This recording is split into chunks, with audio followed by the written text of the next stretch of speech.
Economics English medium. तो देखो, अब माइक्रो इकोनॉमिक्स का बहुत ही इंपॉर्टेंट चैप्टर है।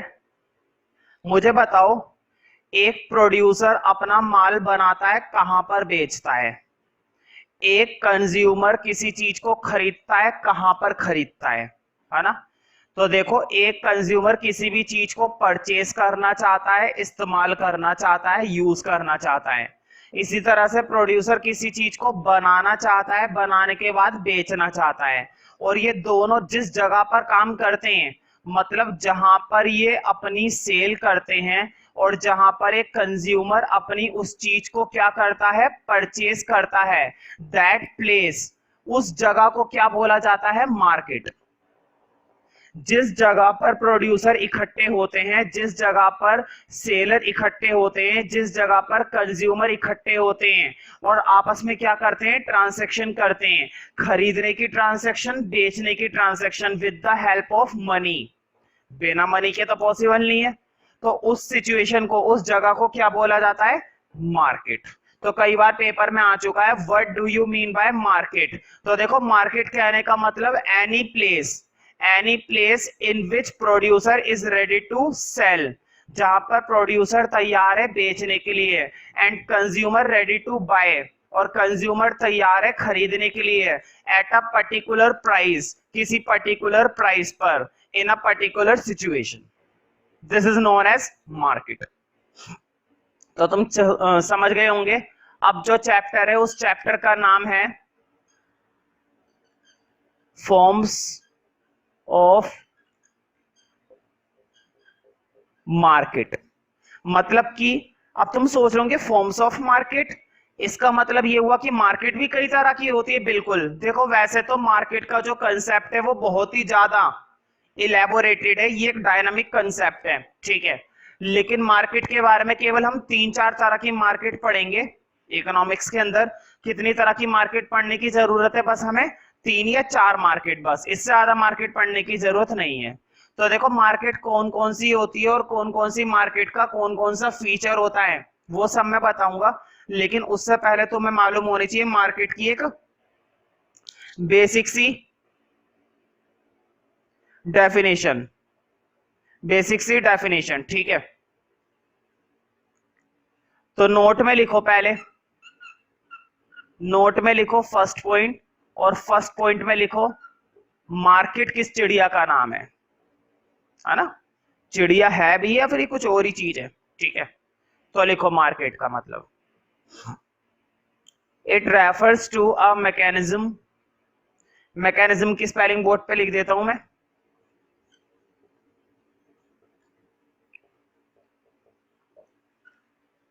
It refers to a mechanism मतलब कि एक ऐसा सिस्टम जहां पर प्रोड्यूसर आसानी से बेच सकता है, कंज्यूमर आसानी से खरीद सकता है।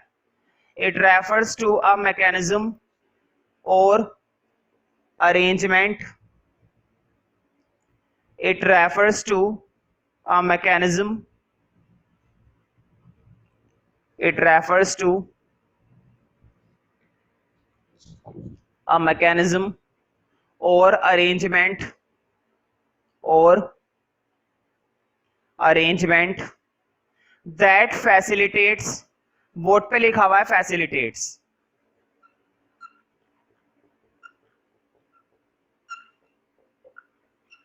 that facilitates the contact, मतलब जहां पर बायर और सेलर की कांटेक्ट करने की फैसिलिटी दी जाती है। बायर कांटेक्ट करता है सेलर के पास, सेलर कांटेक्ट करता है बायर के पास, और जहां पर ये कांटेक्ट करते हैं that place is known as market. It refers to a mechanism और arrangement that facilitates contact between buyer and sellers, contact between buyer and sellers, contact between buyers and sellers for the sale and purchase of goods and services, for the sale and purchase of goods and services, sale and purchase of goods and services, goods and services, ठीक है, sale and purchase of goods and services.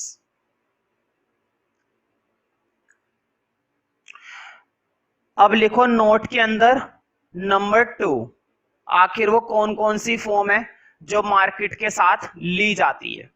तो लिखो number 2 में, there are various forms of market, there are THERE, there are various forms of market. अब एक एक करके लिखनी है, फिर हम एक एक करके एक्सप्लेन करेंगे।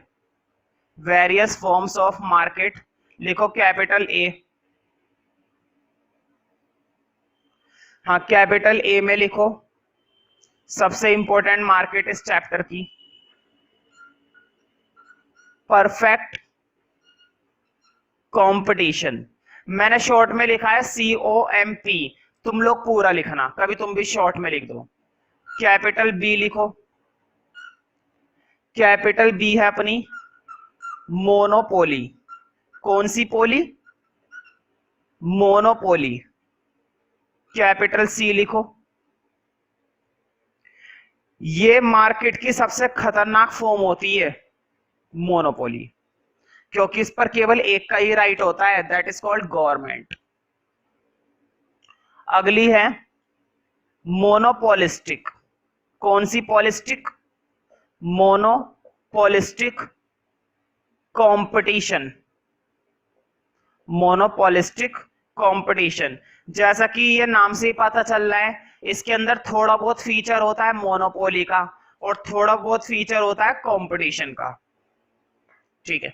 अगली मार्केट लिखो भाई, अगली मार्केट बहुत ही प्यारी है, बच्चों को बड़ी पसंद आती है। लिखो डी, ओलिगो पोली, ओलिगोपोली मार्केट। अब तुम कहोगे इसका नाम कैसे है, तो भाई नाम का क्या रखा है ना, नाम में कुछ नहीं रखा, रखा है इस मार्केट के अंदर कि आखिर ये मार्केट क्या है, इस मार्केट में कौन कौन सी इंडस्ट्रीज आती हैं, इस मार्केट के फीचर्स क्या होते हैं, इस मार्केट के अंदर सेलर्स कितने होते हैं, बायर्स कितने होते हैं, इस मार्केट की खासियत क्या है ना, उसमें रखा है, ना कि इसके नाम में। तो तुम समझ गए होंगे, मैं एक एक करके सारी मार्केट पढ़ाने वाला हूं, मैं मानने वालों में से नहीं हूं, मैं पढ़ा कर रहूंगा, एक एक मार्केट को पढ़ा कर रहूंगा। तो तुम समझ गए होंगे, सबसे पहले मैं हेडिंग डलवाऊंगा। लिखो सबसे पहला हेडिंग है परफेक्ट। सबसे पहला हेडिंग क्या है भाई, बोलो। सबसे पहला हेडिंग है perfect competition market. Perfect competition market मतलब कहने का यह है कि कंपटीशन, कहने की बात बहुत बड़े लेवल पर कंपटीशन। यहां पर एक ब्लैक मार्कर को बनाने वाली एक इंडस्ट्री नहीं है, एक मार्कर को बनाने वाली 10 इंडस्ट्री नहीं है, हजारों इंडस्ट्री है, दसियों हजार इंडस्ट्री है, लाखों इंडस्ट्री है, और इतने बड़े लेवल पर कंपटीशन है जिसकी कोई हद नहीं होती। तभी तो इस मार्केट का नाम है कंपटीशन, और वो भी कैसा कंपटीशन? Perfect competition. मतलब इतनी सी भी गुंजाइश नहीं है, अगर मैंने अपने इस मार्कर का रेट 1 रुपए भी ज्यादा कर दिया तो मुझसे कोई नहीं खरीदने वाला, और अगर मैंने 1 रुपए भी कम कर दिया तो इतने ज्यादा बायर आएंगे कि मैं बर्दाश्त भी नहीं कर पाऊंगा। समझ रहे हो ना, इतने बड़े लेवल पर कंपटीशन जा रहा है। तो कहने का मतलब ये कि मार्केट की वो फॉर्म जिसके अंदर दुनिया भर के क्या होते हैं? सेलर होते हैं। बनाने वाले एक नहीं है, बनाने वाले हजारों हैं, दसियों हजार हैं, या फिर हम कह सकते हैं बनाने वाले लाखों हैं। लेकिन अब परफेक्ट कंपटीशन के बारे में प्रॉपर तरीके से इसके क्या पढ़ेंगे? फीचर्स। तो काफी इंपॉर्टेंट है, इसका हर एक फीचर कई बार 3-3, 4-4 नंबर में एग्जाम में पूछा जा चुका है। तो तुम हेडिंग डाल सकते हो,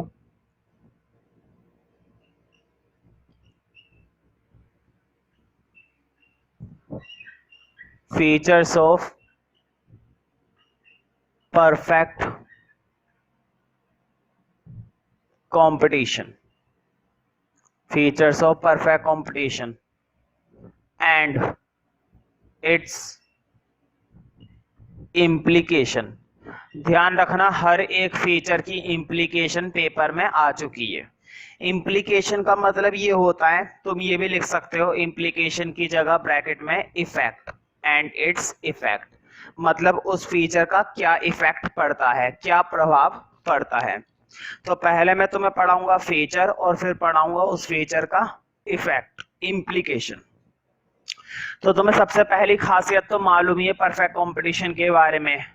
यहाँ पर दुनिया भर के सेलर्स और दुनिया भर के बायर्स होते हैं।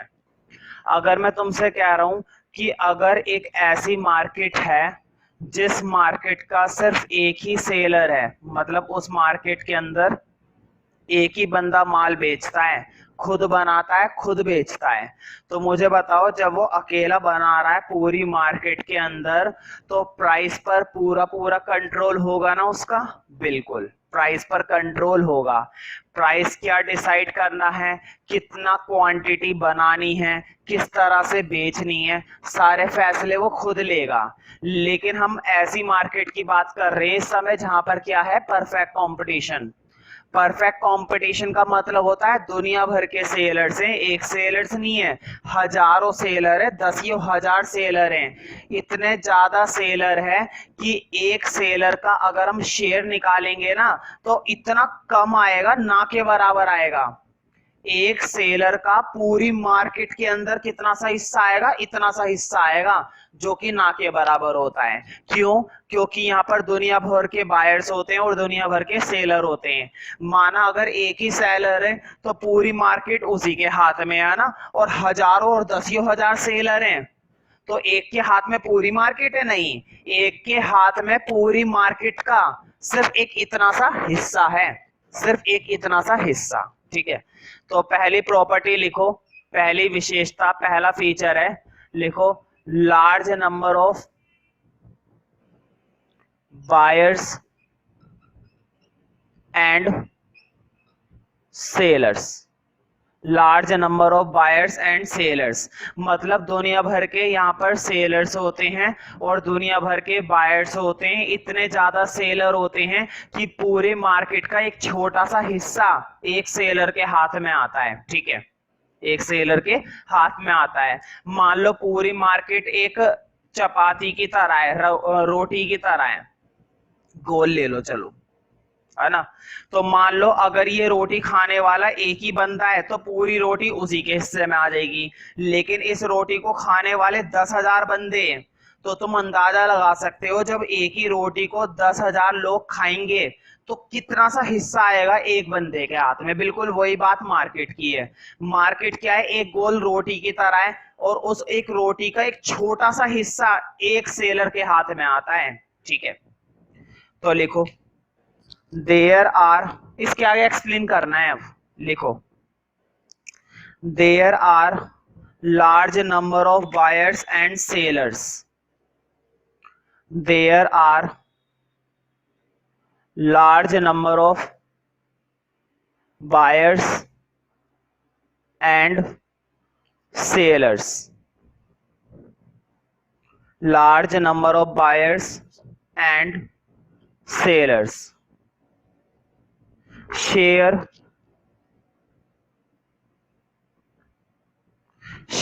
only a small fraction, share only a small fraction, only a small fraction of whole market, board पे लिखा हुआ है of whole मार्केट, मतलब पूरी मार्केट का एक छोटा सा फ्रैक्शन वो आपस में क्या करते हैं, शेयर करते हैं, है ना। अगर 10,000 सेलर हैं पूरी मार्केट के अंदर तो एक सेलर के हिस्से में कितनी मार्केट आएगी, बहुत ही छोटी सी, है ना। मतलब पूरी मार्केट पर उसका कंट्रोल ही नहीं है, कर ही नहीं सकता है कंट्रोल। क्यों? कैसे कर लेगा भाई कंट्रोल? दुनिया भर के सेलर बैठे हुए हैं, क्या वो एक अपना हक दिखाएगा पूरी मार्केट पर? नहीं, कोई हक नहीं है उसका, है ना। जितना हक है उतना बाकी सबका है, ठीक है। तो एक अकेला बायर और एक अकेला सेलर कुछ नहीं कर सकता। मान लो पूरी मार्केट के अंदर एक अलग तरीके का गुड बनाया जाता है, कोई कॉमोडिटी है पूरी मार्केट के अंदर, उसी कॉमोडिटी को बनाया जाता है, ठीक है। मान लो मार्केट है खूब बड़ी जहां पर हर कोई क्या प्रोड्यूस करता है? शू, सिर्फ जूते। वो पूरा स्टेट वहां पर केवल किस चीज का प्रोडक्शन होता है? शूज का, जूतों का। अब अगर ऐसे में एक बायर आता है और वो कहता है कि मुझे क्लॉथ भी चाहिए, तो उस एक बायर के लिए क्या पूरी मार्केट क्लॉथ प्रोड्यूस करने लगेगी? नहीं। चलो माना जैसे तैसे, माना कि एक बायर से 10 बायर हो गए, क्या 10 के लिए करने लगेगी? नहीं, 10 के लिए नहीं करने लगेगी, क्योंकि पूरे की पूरी मार्केट में सारे के सारे फैक्ट्री किस चीज की है? शूज की है। कौन इसको क्लॉथ प्रोड्यूस करेगा? क्लॉथ के लिए फिर दूसरी फैक्ट्री में जाओ, है ना। तो वो चीज अलग है। तो एक अकेला बायर और एक अकेला सेलर कुछ भी नहीं कर सकता। एक अकेला बायर और एक अकेला सेलर कुछ भी नहीं कर सकता, क्योंकि पूरी मार्केट पर उसका सिर्फ इतना सा अधिकार है, इतना सा, और इतने से अधिकार से कुछ नहीं होता है, ठीक है। तो अब इसकी इंप्लीकेशन के बारे में ना सारी बातें नोट में लिखना। अब लिखो नोट के अंदर फर्स्ट पॉइंट, वरना ये पॉइंट काफी बड़ा हो जाएगा। अब लिखो नोट के अंदर फर्स्ट पॉइंट। तो मुझे बताओ, अगर एक सेलर को या फिर एक बायर को महंगा लगता है गुड, बोर्ड पे देखो, अगर तुम एक बायर हो, बायर समझते हो ना, खरीदार, तुम इस मार्केट के अंदर कुछ खरीदने चाहते हो और 10 रुपए तुम्हें महंगे लगते हैं, और तुम ये कहोगे 9 रुपए लगा लो। नहीं, तुम इतने छोटे से हिस्से में खड़े हुए हो कि तुम्हारे अंदर इतनी पावर नहीं है कि 10 से 9 रुपए करने की। क्यों? क्योंकि दुनिया भर के बायर हैं, दुनिया भर के क्या है? बायर हैं। तुम जाओगे और 10 ही आ जाएंगे, 10 ही, एक बार जाओ तो सही। तो वो कैसे प्राइस कम कर लेगा? तो ना तो बायर प्राइस को कम कर सकता है। अब बात करते हैं सेलर की। क्या सेलर कम कर सकता है अपने प्राइस को? सेलर भी कम नहीं कर सकता। देखो कैसे। मान लो सेलर पहले कोई गुड था जिसका प्राइस वो कितने रुपए का बेच रहा था? 15 रुपए। कोई गुड थी, है ना, वो गुड कितने रुपए की बिक रही थी? 15 रुपए की। इसने सोचा यार मैं एक काम करता हूं, देखो 10,000 सेलर अलग बैठे हुए और ये अकेला अलग है, और इसने सोचा क्यों ना प्राइस में 14 रुपए कर दूं। 14 रुपए कम कर दूंगा तो बायर मेरे पास ज्यादा आ जाएंगे ना ज्यादा। बिल्कुल, मैं भी मानता हूं ज्यादा आ जाएंगे, लेकिन ध्यान रखना सारे के सारे बायर्स इसी की तरफ चले जाएंगे। क्यों? क्योंकि सबके गुड सेम है, सबकी क्वालिटी सेम है। अगर ये 15 की जगह 14 में बेचेगा तो सब बायर को लगेगा यार यहाँ पर 1 रुपया सस्ता मिल रहा है, ये चीज भगो फटाफट, तो वो वहीं पे चले जाएंगे। और मुझे बताओ, जब सारे के सारे बायर यहाँ पर शिफ्ट हो जाएंगे, उस एक सेलर के पास शिफ्ट हो जाएंगे, 10,000 बायर उधर चले जाएंगे, क्या इसके पास इतना स्टॉक है बेचने के लिए? क्या इसके पास इतनी कॉमोडिटी बची हुई है? नहीं बची हुई। क्या ये उनकी डिमांड को पूरा कर पाएगा? नहीं कर पाएगा। रातों रात बर्बाद हो जाएगा, रातों रात। 1 घंटे में ही नहीं पता चलेगा इसका माल कहां गया। क्यों? क्योंकि पूरी मार्केट का शेयर इसकी तरफ चला जाएगा। तो ना तो सेलर प्राइस को चेंज कर सकता है, ना ही बायर को प्राइस चेंज कर सकता है। ना तो वो प्राइस को बढ़ा सकते हैं और ना ही वो प्राइस को कम कर सकते हैं। इसलिए बोला जाता है कि जो परफेक्ट कंपटीशन के अंदर सेलर्स होते हैं वो कभी भी प्राइस को बनाते ही नहीं है, वो प्राइस मेकर नहीं होते। बोर्ड पे देखो, वो प्राइस मेकर नहीं होते, वो प्राइस टेकर होते हैं। जो भी प्राइस मार्केट के अकॉर्डिंग डिसाइड किया जाता है वही प्राइस हर सेलर को मानना पड़ता है और वही प्राइस हर बायर को मानना पड़ता है। ना तो वो प्राइस को कम कर सकते हैं, ना ही वो प्राइस को बढ़ा सकते हैं। मतलब वो प्राइस को मेक कर ही नहीं सकते हैं। पेपर में आता है क्वेश्चन, अब मैं बता रहा हूं, how can you say that in perfect competition producers are price taker not price maker. आप ये कैसे कह सकते हैं कि परफेक्ट कंपटीशन में जो प्रोड्यूसर होते हैं, जो सेलर होते हैं, वो प्राइस टेकर होते हैं, प्राइस मेकर नहीं होते हैं। तो तुम्हें वहां पर ये नंबर ए वाली फीचर पूरा एक्सप्लेन कर देना है, जो भी मैं अभी नोट में लिखवाने वाला हूं ना, सारा एक्सप्लेन कर देना है। और तुम्हारे 3-4 नंबर पक्के, कई बार आ चुका है ये वाला फीचर, ठीक है। तो लिखो नोट के अंदर फर्स्ट पॉइंट। तो मुझे बताओ, क्या एक अकेला बायर मार्केट प्राइस पर कोई इंपैक्ट डालेगा? नहीं डाल पाएगा। डालना भी चाहेगा तो भी नहीं डाल पाएगा, है ना, तो भी नहीं डाल पाएगा। मान लो एक रोटी और 10,000 लोग उसे तोड़ तोड़ कर खा रहे हैं, अगर उसमें से एक बंदा कह देगा कि मुझे थोड़ा सा ज्यादा दे दो, क्या मिल पाएगा उसको ज्यादा? नहीं, उसको सब कहेंगे या तो चला जा या फिर ये चुपचाप ले ले, है ना भाई। तुम खुद ही सोचो, इतनी सी रोटी होती है, 10,000 लोग उसे खा रहे हैं, बिल्कुल यही हिसाब होता है मार्केट का। इतनी सी मार्केट होती है और 10,000 नहीं, लाखों लाखों प्रोड्यूसर बैठे हुए हैं। ये तो मैं रोटी की बात कर रहा हूँ, इसलिए मैंने 10,000 लोग मान लिए। तो उसको बोल दिया जाता है या तो इसे चुपचाप खा ले या फिर चला जाए यहां से, ठीक है। तो नोट के अंदर फर्स्ट पॉइंट लिखना। लिखो इंडिविजुअल बायर। इंडिविजुअल का मतलब होता है एक अकेला, एक अकेला बायर कुछ नहीं कर सकता। Individual buyer can not influence. Influence का मतलब होता है प्रभाव डालना, मतलब वो मार्केट प्राइस पर कोई इफेक्ट नहीं डाल सकता। एक अकेला बायर, हाँ 10,000 में से अगर 8,000 लोग तैयार हो जाएं, है ना, ये बात तो मायने रखती है। 10,000 में से अगर 8,000 लोग मान जाएं प्राइस को बदलने के लिए, तो बात बन जाएगी। 5,000 लोग मान जाए तो भी बात बन जाएगी, 4,000 लोग मान जाए तो भी बात बन जाएगी। कहने का मतलब ये है कि लगभग अगर आधी मार्केट मान जाए प्राइस को चेंज करने के लिए, तो बात बन जाएगी। एक बायर से या 10 बायर से या 100 बायर से कुछ नहीं होता। Individual buyer cannot influence market price of the commodity. Individual buyer cannot influence the market price of commodity. Cannot influence the market price of commodity. तो कॉमोडिटी के मार्केट प्राइस पर किसी का भी कोई राइट नहीं है। चुपचाप से जो प्राइस सेट हुआ है उस प्राइस को या तो एक्सेप्ट कर लो या फिर मार्केट छोड़कर चले जाओ। इसी में लिखो, इसी पॉइंट के अंदर चल रहा है, लिखो फुल स्टॉप के बाद।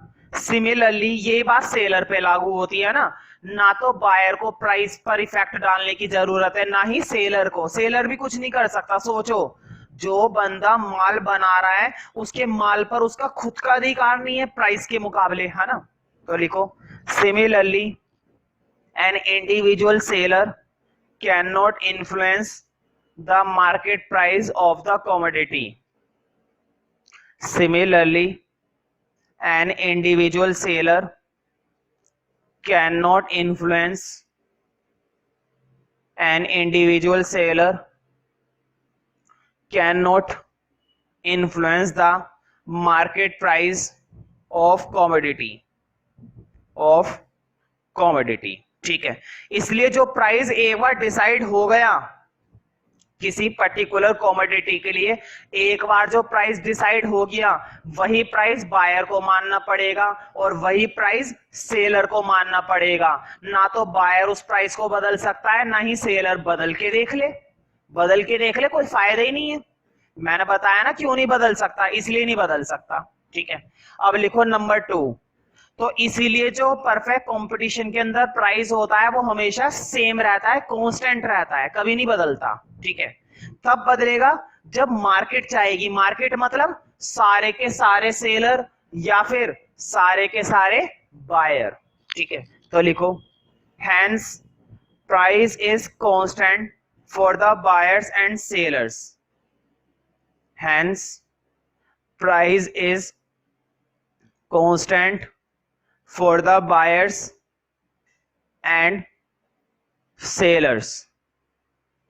Price is constant for the buyers and the sellers. और तुम्हें मालूम है परफेक्ट कंपटीशन के अंदर जो प्राइस होता है, मैंने तुम्हें बताया था पिछले चैप्टर्स में, जो परफेक्ट कंपटीशन में प्राइस होता है वो किसके बराबर होता है? एवरेज रेवेन्यू के बराबर, है ना। रेवेन्यू वाले चैप्टर में मैंने परफेक्ट कंपटीशन के बारे में थोड़ा सा बताया था, और मैंने ये बताया था मार्केट के अंदर फिर से आएगा। तो ध्यान रखना, परफेक्ट कंपटीशन के अंदर प्राइस किसके बराबर सेट किया जाता है? एवरेज रेवेन्यू के बराबर, लीगली। ठीक है, लिख लो, इसी के अंदर लिखो ज्योमेट्रिकली, बोर्ड पे लिख देता हूं मैं, खुद से लिखोगे तो अच्छी बात है।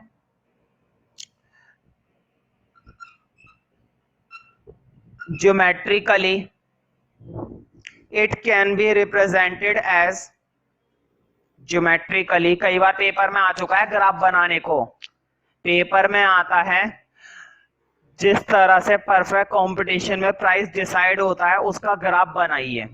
Geometrically it can be represented as horizontal straight line, it can be represented as horizontal straight line, represented as horizontal straight line under perfect competition, horizontal straight line under perfect competition, under perfect competition। तो अब एक line छोड़कर ये graph बनाना है जो मैं बनाने वाला हूं। सेकंड पॉइंट के बाद है ना, एक लाइन छोड़ दो, फिर ये ग्राफ ड्रॉ करना। तो देखो मैंने बताया था परफेक्ट कंपटीशन के अंदर प्राइस जो होता है वो AR के बराबर होता है, और वो एक हॉरिजॉन्टल स्ट्रेट लाइन होती है। तो देखो हॉरिजॉन्टल स्ट्रेट लाइन, यहां पर लिख देना प्राइस इक्वल टू AR, ये हमारा y एक्सिस, 0 x एक्सिस। ठीक है, यहां पर हमने क्या क्या दिखाया है y एक्सिस पर? एक तो AR और एक प्राइस, है ना, ऑब्लिक लगा के लिख देना AR और प्राइस, और नीचे दिखाई गई है क्वांटिटी, नीचे हमने रिप्रेजेंट कर रखी है क्वांटिटी। तो कई बार पेपर में आ चुका है कि परफेक्ट कंपटीशन का प्राइस कर्व किसके बराबर होता है, तो तुम्हें बताना है AR के, और किस शेप का होता है? हॉरिजॉन्टल शेप का। मुझे बताओ क्या हो रहा है, देखो बोर्ड पे, मान लो कॉमोडिटी का प्राइस 10 रुपए था, ये जो मैंने 10 लिखा है ना, तुम्हें नहीं लिखना, केवल समझो, बोर्ड पे देखो। मान लो कॉमोडिटी का प्राइस कितना डिसाइड हुआ? 10 रुपए। इस 10 रुपए पर तुम्हारी मर्जी है तुम 5 क्वांटिटी बेचो, तुम्हारी मर्जी है तुम 10 क्वांटिटी बेचो, तुम्हारी मर्जी है तुम 15 क्वांटिटी बेचो, तुम्हारी मर्जी है तुम 20 बेचो, और तुम्हारी मर्जी है तुम मत बेचो, 0। ठीक है, क्वांटिटी तुम डिसाइड कर सकते हो, बेचना है बेचो, नहीं बेचना है मत बेचो, लेकिन तुम प्राइस को चेंज नहीं कर सकते हो। तुम्हें पसंद आ रहा है 10 रुपए में बेचना तो बेचो, नहीं पसंद आ रहा है 10 रुपए में बेचना तो मत बेचो। अगर तुम 10 रुपए में खरीदना चाहते हो तो खरीदो, नहीं खरीदना चाहते हो तो मत खरीदो। ये 10 रुपए का प्राइस नहीं बदलने वाला, चाहे तुम 15 खरीद लो, चाहे तुम 5 खरीद लो, चाहे तुम मत खरीदो, कोई दिक्कत नहीं। समझ रहे हो ना मैं क्या कहना चाह रहा हूं? मतलब एक अकेले बायर का प्राइस पर कोई कंट्रोल नहीं है, ना तो वो प्राइस को 10 रुपए से ज्यादा कर पाएगा और ना ही वो प्राइस को 10 रुपए से कम कर पाएगा। हाँ, वो अपनी क्वांटिटी चेंज कर सकता है। तो देखो ये जो चीज मैंने डैश बनाई थी समझाने के लिए बनाई थी, है ना। तुम्हें तो बस ये कर्व बनाना है। जब ग्राफ बन जाए वीडियो पोस्ट करके बना लेना अगर नहीं बन पा रहा है, ठीक है। जब बन जाए तो बनने के बाद नोट को कंटिन्यू करेंगे। थर्ड पॉइंट लिखो अब, है ना।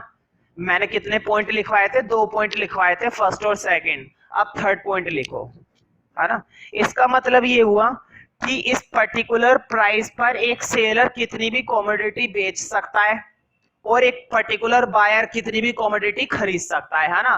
कम खरीदेगा, ज्यादा खरीदेगा, खरीदेगा या नहीं खरीदेगा वो उसका फैसला है, लेकिन वो प्राइस को चेंज नहीं कर सकता। प्राइस चेंज हो ही नहीं सकता। प्राइस डिसाइड किया गया मार्केट ने, और मार्केट किससे बनती है? सारे बायर से बनती है, सारे सेलर से बनती है। जब सारे सेलर तैयार हो जाएंगे प्राइस को चेंज करने के लिए, जब सारे के सारे बायर तैयार हो जाएंगे प्राइस को चेंज करने के लिए, तब ये डिसाइड किया जाएगा कि क्या प्राइस रहेगा। समझ रहे हो ना? अभी चेंज नहीं हो सकता। अब लिखो थर्ड पॉइंट में, लिखो it means a firm can cell, firm, firm का मतलब फैक्ट्री या कारखाना या मार्केट है ना, एक particular producer. It means a firm can cell, मतलब एक फर्म कितना भी अमाउंट बेच सकती है, कितना भी बना सकती है। उसे कॉमोडिटी पर तो राइट है, जितना मर्जी बनाए कोई फर्क नहीं पड़ता है ना, लेकिन प्राइस पर कोई राइट नहीं है उसका। It means a firm can sell any amount of the commodity, a firm can sell any amount of the commodity, any amount of the commodity at the given price, मतलब जो भी price decide किया गया है, of the commodity at the given price. Hence a firm is price taker under perfect competition. Hence a firm is, a firm is price taker under perfect competition. A firm is price taker under perfect competition। ठीक है, तो अगर paper में आता है ना कि आप ये कैसे कह सकते हैं कि परफेक्ट कंपटीशन के अंदर जो फर्म होती है वो प्राइस टेकर होती है, समझाइए। तो तुम्हें जो ए मैंने बताया ना, ए फीचर, पहला फीचर, ये पूरा एक्सप्लेन कर देना यहां तक, 4 नंबर 3 नंबर तुम्हारे हो जाएंगे। ठीक है, अब अगला फीचर आ रहा है। पहला फीचर पूरी तरह से खत्म हो गया है और बहुत ही सिंपल फीचर था। इतने ज्यादा बायर होते हैं, इतने ज्यादा सेलर होते हैं कि उनके प्राइस पर उनका कोई अधिकार नहीं होता, ना तो वो प्राइस को बढ़वा सकते हैं और ना ही वो प्राइस को कम करवा सकते हैं। जो है जैसा है एक्सेप्ट करो, प्रोड्यूस करना है करो, नहीं करना है मत करो, जाओ यहां से मार्केट छोड़कर। खरीदना है खरीदो, नहीं खरीदना है जाओ यहां से मार्केट छोड़कर। मार्केट में एंट्री करना और एग्जिट करना ये भी फ्रीली होता है ना, कोई नहीं रोकने वाला, आ रहे हो आ जाओ, नहीं आ रहे हो मत आओ। ठीक है, अगला फीचर देखते हैं, कैपिटल बी डालो भाई, बहुत ही बढ़िया फीचर है। शुरू के 2 फीचर तो बोर्ड के इंपॉर्टेंट है, कई बार आ चुके हैं बोर्ड में। एक तो यही वाला प्राइस टेकर वाला बहुत पॉपुलर है, और एक अब ये होमोजीनियस प्रोडक्ट। मैंने तुम्हें इसके बारे में थोड़ी बहुत बातें पहले से बता दी है, क्योंकि जब मैंने परफेक्ट कंपटीशन की डेफिनेशन लिखवाई थी। देखो जहां पर भी ये वर्ड लग जाता है ना, होमो, होमो का मतलब होता है सेम, सेम का मतलब होता है सिमिलर, सिमिलर का मतलब होता है आइडेंटिकल। देखो भाई, इन 3 शब्दों से पूरी कहानी समझ में आ जाएगी तुम्हें। सेम मतलब एक जैसा, सिमिलर मतलब बिल्कुल एक जैसा, आइडेंटिकल मिलता जुलता, है ना। परफेक्ट कंपटीशन के अंदर ऐसी कमोडिटी बनाई जाती है जो बिल्कुल सेम होती है, उनके कलर में कोई चेंज नहीं होता, उनकी ब्रांड में कोई चेंज नहीं होता, उनकी क्वालिटी में कोई चेंज नहीं होता, उनके वेट में कोई चेंज नहीं होता। मुझे बताओ, अगर मार्केट के अंदर 100 दुकानें हैं, कितनी दुकानें, 100 दुकानें, और 100 की मान लो 1 2 3, 100 तक तो मैं नहीं लिख पाऊंगा, मैंने डैश बना दिया है ना। मार्केट के अंदर कितनी शॉप्स है, 100 शॉप्स हैं, और तुम कौन सी मार्केट के अंदर खड़े हुए हो, परफेक्ट कंपटीशन। वैसे तो देखो परफेक्ट कंपटीशन के अंदर 100 मार्केट नहीं होती है, 100 से कई गुना ज्यादा होती है, मैंने पहले बताया था 10-10 हजार, है ना। लेकिन एग्जांपल ले लो छोटे तौर पर कि मान लो 100 मार्केट है, और मार्केट कौन सी है, परफेक्ट कंपटीशन। देखो मुझे बताओ, मैं तुमसे कह रहा हूं हर एक दुकान पर कैसा माल बिक रहा है, होमोजीनियस। होमोजीनियस का मतलब है प्रोडक्ट की क्वालिटी, प्रोडक्ट का ब्रांड, प्रोडक्ट का साइज, प्रोडक्ट का वेट, हर एक चीज कैसी है, सेम है। ना तो तुम्हें ये वाला ना तो तुम्हें ये वाली शॉप धोखा देगी, ना ही तुम्हें 50वीं शॉप धोखा देगी, ना ही तुम्हें 25वीं शॉप धोखा देगी। तुम्हें पहली दुकान पर भी वही माल मिलेगा जो कौन से पे मिल रहा होगा, 100 पर। तुम्हें तीसरी दुकान पे भी वही माल मिलेगा जो 25वें पे मिल रहा है, जो 50वें पे मिल रहा है, क्योंकि प्रोडक्ट कैसा है, होमोजीनियस। ठीक है, तो मुझे बताओ तुम इसी से खरीद लोगे ना, क्यों बार बार दूसरी दुकानों पर जाओ। ठीक है, तो परफेक्ट कंपटीशन की दूसरी खासियत होती है कि यहाँ पर प्रोडक्ट कैसा होता है, होमोजीनियस, मतलब उसकी क्वालिटी, उसकी गुणवत्ता, हर तरह से वो कैसा होता है, सेम होता है, जरा सा भी फर्क नहीं होता। ठीक है, तो बताओ, जब गुड बिल्कुल सेम है, क्वालिटी सेम है, कस्टमर ये बात जानता है, कस्टमर को सब मालूम होती है, इतना बेवकूफ नहीं आज के समय में कस्टमर। कस्टमर ये बात जानता है कि पहली मार्केट पे भी वही गुड है, दूसरी मार्केट पे भी वही गुड है, 15वीं मार्केट पे भी वही गुड है, और 90 वाली मार्केट पर भी वही गुड है ना, 19th शॉप पर, है ना।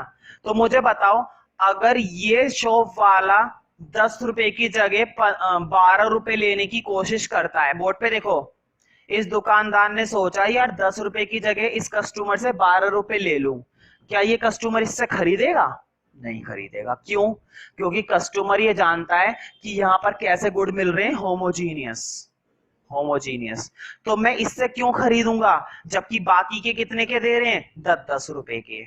जब गुड सेम है, गुड की क्वालिटी सेम है, गुड का नेचर सेम है, सब कुछ सेम है, प्राइस भी सेम है, तो मैं क्या मूर्ख हूं जो 12 रुपए में खरीदूंगा बेमतलब में? इसका मतलब ये हुआ कि जब गुड की हर चीज सेम होती है तो यहाँ पर गुड कैसे होते हैं, परफेक्ट सब्स्टिट्यूट होते हैं। तुम्हें याद होगा डिमांड वाले चैप्टर में मैंने बताया था, दो तरह के गुड होते हैं, सब्स्टिट्यूट और कॉम्प्लीमेंट।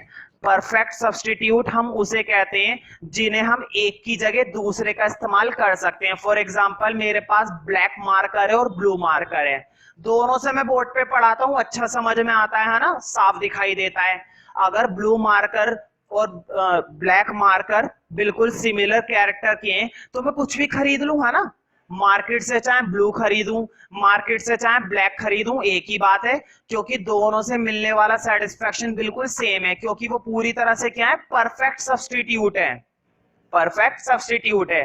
मान लो मैं एक कोचिंग तो मैं यहाँ पर इकोनॉमिक्स में पढ़ा रहा हूँ, और मेरे ही बराबर में एक दूसरा कोचिंग सेंटर है, वो भी इकोनॉमिक्स पढ़ाते हैं, उनकी फीस है 1000 और मेरी फीस है 1200, और तुमने दोनों जगह क्लास ली और क्लास बिल्कुल सेम लगी, बहुत ही अच्छे से समझ में आया, क्वालिटी भी अच्छी थी, बच्चों पर ध्यान भी दे रहे थे, बिल्कुल सेम, बिल्कुल। मतलब दोनों की सर्विस आपस में कैसी थी, बिल्कुल सब्स्टिट्यूट थी, वो भी कैसी, परफेक्ट सब्स्टिट्यूट। मतलब चाहे तुम मेरी ट्यूशन ज्वाइन करो, चाहे तुम उनकी ट्यूशन ज्वाइन करो, एक ही बात है, फर्क इतना है, वहां पर 1000 फीस थी और मेरी 1200 फीस थी। तो मुझे बताओ, जब दोनों की ट्यूशन क्लासेस बिल्कुल सिमिलर है, हर तरह से रिजल्ट भी बेस्ट आता है, तो कौन मूर्ख यहाँ पर चूज करेगा मेरे पास? क्यों? क्योंकि वहां पर पैसे कम है और गुड कैसी थी, होमोजीनियस थी। गुड का नेचर कैसा था, होमोजीनियस था। तो ध्यान रखना, जब भी गुड होमोजीनियस होता है तो एक प्रोड्यूसर के पास गुड कैसे होते हैं, परफेक्ट सब्स्टिट्यूट होते हैं। क्या वो डिस्क्रिमिनेशन कर सकता है? क्या वो किसी भी कस्टमर के साथ भेदभाव कर पाएगा कि उससे मैंने ज्यादा पैसे ले लिए, इससे मैंने कम पैसे ले लिए, इससे मैंने फ्री में दे दिया? ऐसा कर पाएगा? नहीं कर पाएगा। क्यों नहीं कर पाएगा? क्योंकि हर कस्टमर जानता है गुड का नेचर कैसा है, सेम। इसका मतलब ये हुआ कि यहां पर 0 डिग्री डिस्क्रिमिनेशन पाया जाता है। डिस्क्रिमिनेशन का मतलब होता है भेदभाव। यहां पर 0 डिग्री डिस्क्रिमिनेशन का मतलब है प्राइस का चेंज नहीं कर सकता, वो किसी से ज्यादा किसी से कम कर ही नहीं पाएगा। ये बात तो हमें पहले मालूम है, वो प्राइस को बदल ही नहीं सकता। अब और अच्छे से मालूम हो गया कि क्यों नहीं बदल सकता। इसलिए नहीं बदल सकता क्योंकि गुड का नेचर कैसा है, होमोजीनियस। बदलना है बदल ले, बदल के देख ले। जो एक भी कस्टमर इसके पास आ जाए खरीदने के लिए, बिल्कुल नहीं आने वाला, ये बात तुम्हें अच्छे से मालूम हो गई है। तो होमोजीनियस की वजह से कोई भी कुछ भी नहीं कर पाता, ना तो कोई प्रोड्यूसर किसी के साथ डिस्क्रिमिनेशन कर सकता है। गुड्स क्योंकि कैसे होते हैं, सब्स्टिट्यूट, वो भी कैसे, परफेक्ट सब्स्टिट्यूट। ये यूज करो चाहे वो यूज करो, एक ही बात है। ठीक है, अब लिखो होमोजीनियस, होमोजीनियस प्रोडक्ट के आगे लिखना है, अब लिखो, when each unit of the product is identical, when each unit of the product is identical, each unit of the product is identical in size, comma shape, comma color, when each unit of the product is identical in size, comma, shape, colour, weight, है ना, हर तरह से same, size, shape, colour, weight, then it is called homogeneous product, then it is called homogeneous product. तुम्हें ऐसा लग रहा होगा ना कि यार रियल में तो ऐसा नहीं होता, रियल के अंदर कुछ ना कुछ तो फर्क आ ही जाता है, मैं मानता हूं, लेकिन ये तो हम पढ़ रहे हैं केवल फीचर्स इसके, है ना। It is called homogeneous product. It is इसी में लिखना, it is a situation, it is a situation in which 0 degree, it is a situation in which, कई बार पेपर में आया है 1 नंबर में, 0 डिग्री का प्रोडक्ट डिस्क्रिमिनेशन, ध्यान से सुनना, 0 डिग्री का प्रोडक्ट डिस्क्रिमिनेशन, प्रोडक्ट में भेदभाव नहीं होता, प्रोडक्ट में फर्क नहीं होता, प्रोडक्ट का साइज, प्रोडक्ट का कलर, प्रोडक्ट का वेट, प्रोडक्ट की क्वालिटी, सब कुछ सेम। तो 0 डिग्री का प्रोडक्ट डिस्क्रिमिनेशन कौन से मार्केट में पाया जाता है, तो तुम्हें नाम बताना था 1 नंबर में, परफेक्ट कंपटीशन मार्केट, ठीक है। It is a situation in which 0 degree of product discrimination, 0 degree of product discrimination. देखो डिस्क्रिमिनेशन लिखो और ब्रैकेट में एक वर्ड और लिख लेना, डिफरेंशिएशन, एक ही बात है।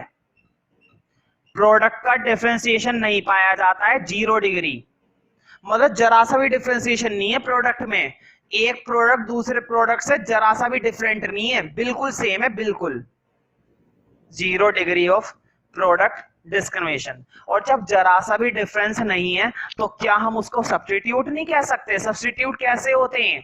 बिल्कुल सेम, इसकी जगह उसका इस्तेमाल कर लो, उसकी जगह इसका इस्तेमाल कर लो, है ना, इसे ही तो बोलते हैं सब्स्टिट्यूट। तो अब बाकी की बातें इससे रिलेटेड नोट में लिखना है। लिखो नोट के अंदर फर्स्ट पॉइंट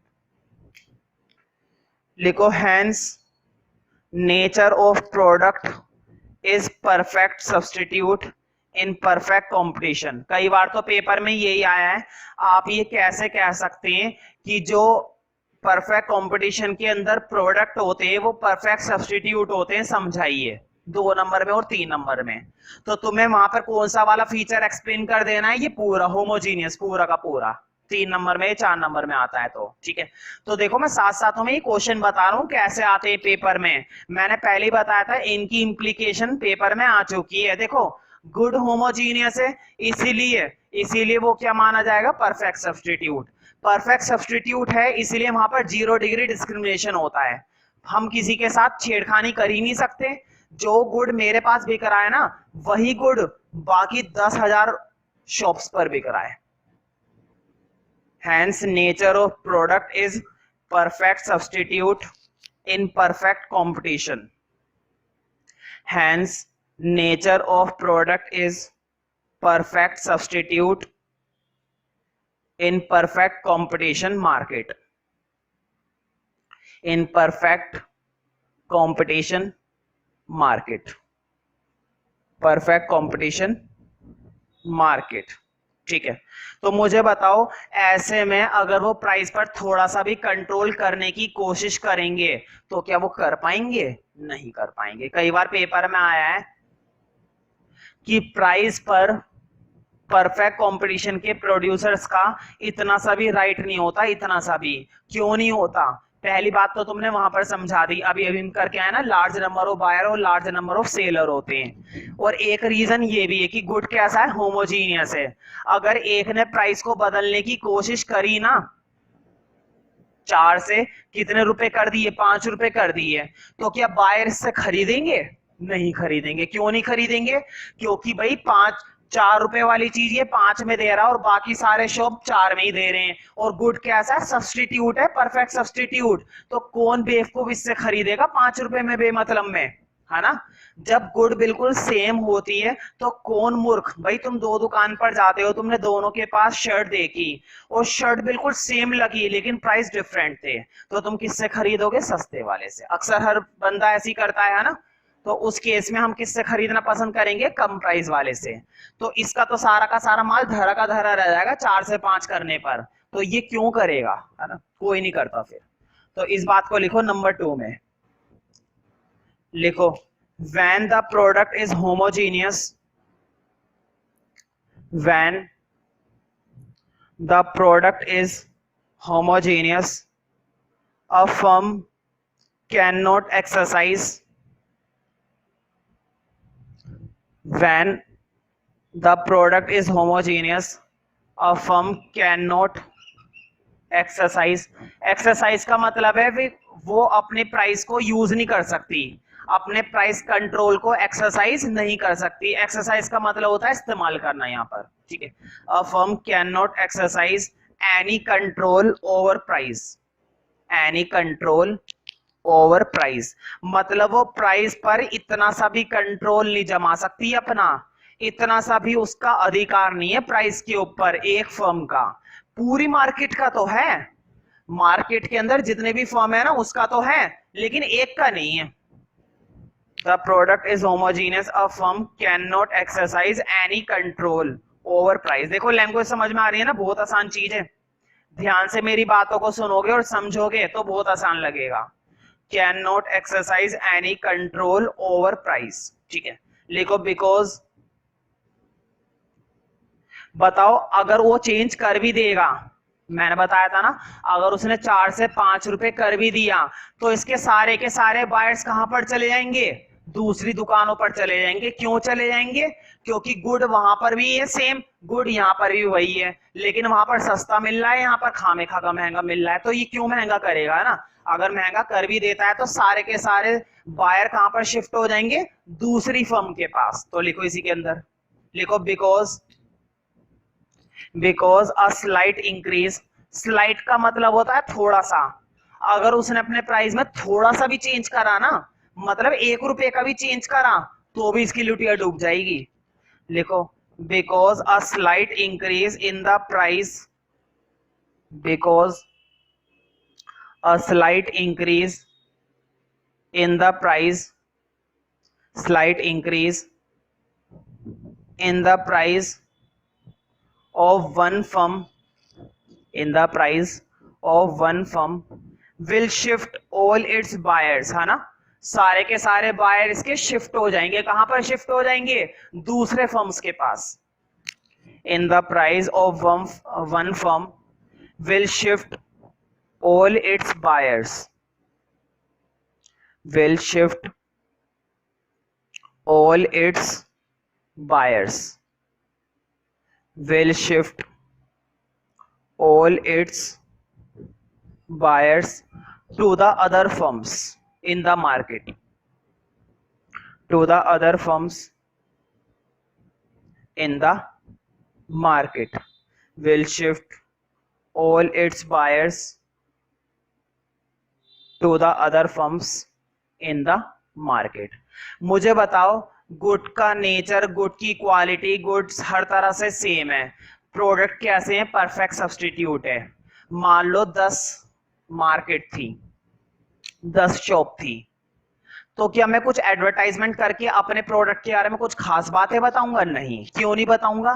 क्योंकि प्रोडक्ट कैसा है? सेम है। जो प्रोडक्ट मैं बेच रहा हूं वही प्रोडक्ट 5वीं दुकान वाला बेच रहा है, वही प्रोडक्ट 50वीं दुकान वाला बेच रहा है, वही प्रोडक्ट 100वीं दुकान वाला बेच रहा है, तो क्या कुछ एडवर्टाइजमेंट करने की जरूरत पड़ेगी? नहीं। तो परफेक्ट कंपटीशन का एक बड़ा फायदा वो होता है कि यहाँ पर एडवर्टाइजमेंट कॉस्ट 0 होती है, क्योंकि कोई एडवर्टाइजमेंट नहीं होता। तो देखो होमोजीनियस की कितनी सारी इंप्लीकेशन आ गई। पहली इंप्लीकेशन क्या आई कि गुड कैसे होते हैं? Perfect substitute. ये जो मैं नोट में लिखवा रहा हूं ना, ये नोट में जितनी भी बातें लिखवा रहा हूं, ये नोट वाली बातें इंप्लीकेशन है इनकी, इफेक्ट। होमोजीनियस का एक इफेक्ट क्या पड़ा कि गुड कैसे हो गए? Perfect substitute. होमोजीनियस का एक इफेक्ट क्या पड़ा कि एक फर्म प्राइस पर जरा सा भी चेंज नहीं कर सकता। होमोजीनियस का आखिरी इफेक्ट ये है कि यहाँ पर एडवर्टाइजमेंट की कोई कॉस्ट नहीं होती है।